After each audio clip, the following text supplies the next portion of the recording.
Welcome to Humans of Vanlife, the most raw, authentic, and diverse podcast from the road. We did this breathing workshop and at the Colorado Van Life Gathering, and it was really beautiful. I mean, I didn't have an emotional journey, but what happened was, as soon as I felt all this energy, I felt the energy in the room, and I felt it really overcome me. It was so much that just brought me to tears. I felt so small in the presence of all this force, this energy that was around me, that it just made me feel so. It's really interesting. It made me feel really alive because it was so powerful. I say in general, yeah, people are welcoming, but I think regardless of how welcoming and how friendly and how how much you try to really see the inner person, we all have our preconceived judgments about people and experiences. But also, a lot of us are shy.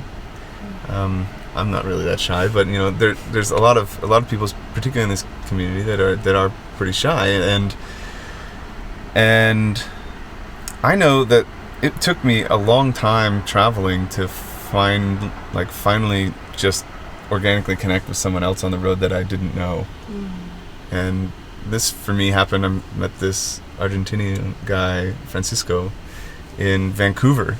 I was driving around. Actually, I was in Vancouver. I was kind of it was super hot.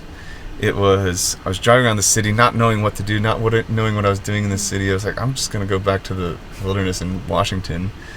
And I just pulled into this parking lot and saw this guy with a van, had a Florida plate. I lived in Florida for 10 years. So I went up, started talking to him, and then, just had this instant connection. But, you see all this stuff on Instagram, maybe people even see the stories of how we form these big groups of people. And I think when you have a big group like that, it can be super intimidating to try and break into that, right? But also when you have a big group like that, when you have people that have been traveling together for months, there's a bond there, and there's a connection there that you've strengthened over time, that kind of stepping into that space, it can be intimidating. And I think unless those people, people with these strong connections in these big groups, if they don't reach out to someone that's on the outside, then I think it's quite possible that person might not feel welcome, might feel intimidated, might feel these are people that clearly all know each other, and I don't know how to fit into that group, and they didn't come ask me, but I'm not just gonna go, I'm a bit shy, so I don't want to go just say, hey guys, can I sit in?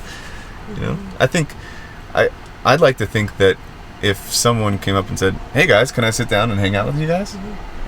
I feel like everyone that I've met in this big group would be like, yeah, sit down, what's your name?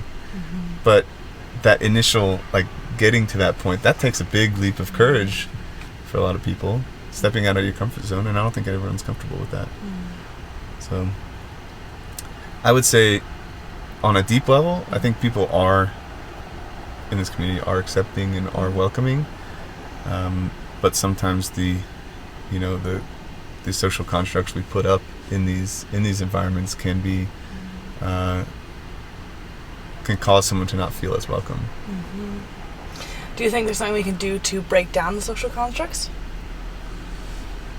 Do you think there's something that each individual person can work towards?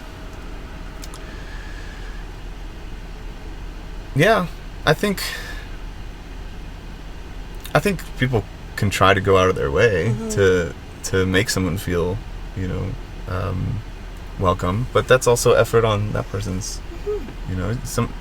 Just as someone's intimidated to enter a big group of friends, I think just as likely someone can be intimidated to or feel apprehensive about approaching someone they don't know, to try to see if who they are and if they want to come into this group. It's much as humans, we're almost always gonna try and take the easiest path, right? And it's much easier to hang out with the people that you know, or the people that welcome you in, as opposed to going out of your way to say, hey, you want to come hang out with us.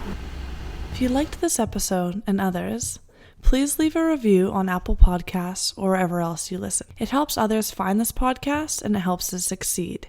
Thanks a lot.